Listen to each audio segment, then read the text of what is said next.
Hi, I'm Marty Nemko. This is the latest in the Tough Problems series. In each, I present two composite questions that my clients face and my response to each. Dear Dr. Marty, I can't believe how expensive a one-bedroom apartment is. Unless I'm willing to live in a war zone, rent is crazy expensive. Any tricks to finding below-market rent? Here's how I responded. First of all, are you sure you need a one-bedroom rather than a studio? The cost difference can be big. But whatever size place you want, there are ways to boost your chances of getting below market rent. First, tell everyone you know you're looking. Many of the best deals never make it to the open market. They go to a known commodity. That would be you. Post a rental wanted ad on your ultra-local website, such as Nextdoor. Or go old school and post a flyer on telephone poles in neighborhoods in which you'd like to live. You could say, for example, quiet, responsible person would love to live in this neighborhood, a backyard cottage, an attic, or a basement apartment, something like that. Anyway, can pay up to $1,500 a month. If it's a flyer, you might include tear-offs at the bottom with your name and phone number. Negotiate.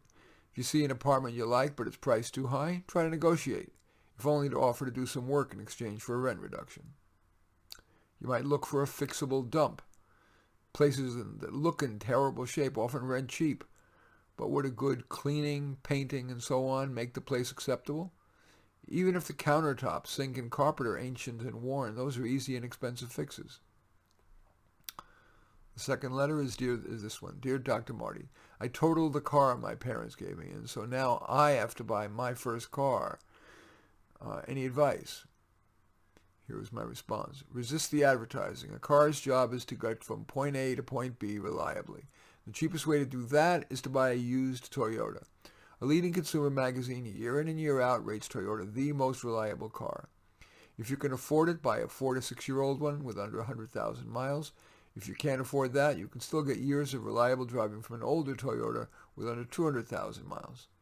Occasionally, someone turns back the odometer, and a way to tell, you might be able to tell, is if the brake pedal is exceptionally worn or is new, which could mean it was replaced to hide the actual mileage. Here are some features that matter in a car. Good gas mileage. You're not going to be drag racing, so why pay a lot of money for speed you'll never use? In fact, a powerful engine makes it more likely that you're going to speed, and those speeding tickets now cost a fortune. You can get 30 plus miles per gallon with a Corolla and 40 or 50 with a Yaris, Camry Hybrid, or Prius. Another feature that matters is a comfortable seat for your body. Adjust the seat to fit you and then take it for a good 20-minute ride. Then you'll know.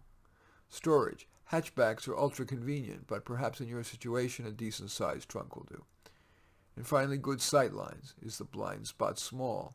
It's really pretty important. A hell of a lot of accidents occur because you don't see somebody in your blind spot. Now, checking the car out. Before you even take it to the mechanic, you don't want to spend money on a mechanic unless you're pretty sure it's a car you want. Look at the tires. A new set can set you back $500. So see if the tires have at least 6/32 of an inch of tread. That's about a fifth of an inch. Brakes. Do they stop effectively without the pedal sinking or the brakes squealing? Steering. Is there little play in the wheel? Shouldn't have much play. And when you take your hands off the wheel, does the car continue straight or is it pulled to one side? Regarding the engine, open the hood. Does the engine sound smooth and quiet, or is there a knocking or an other unusual sound? In your test drive, does it accelerate reasonably well? Regarding the transmission, does it shift smoothly from gear to gear, or is there hesitation between gears? The exhaust, is it quiet and smoke-free, except when cold there can be some white smoke coming out of the tailpipe? The car's body. Don't overemphasize dings. In fact, they may allow you to get a better price. But if the body is rusting, especially if it's not just on the surface, that's a problem. Do the accessories work? These are basic. Try the horn, the radio, the MP3 and or CD player, the heater, the air conditioner, the front and rear defroster, the window wipers, and the windshield washer. Now, those are just the DIY checks. Before you buy a car, the last thing to do is to get it checked out by a reliable mechanic. And AAA has long offered such a service, but I'm sure there are other good, repair shops that can do that too. In any event, I thank you for watching. I'm Marty Nemko. I welcome your thumbs up and accept your thumbs down. I always look forward to your comments. and love it if you hit the share button below and share on your social media so that my efforts have greater impact. And I'm flattered if you choose to subscribe to my channel. And in any event, I do thank you for watching. I am Marty Nemko.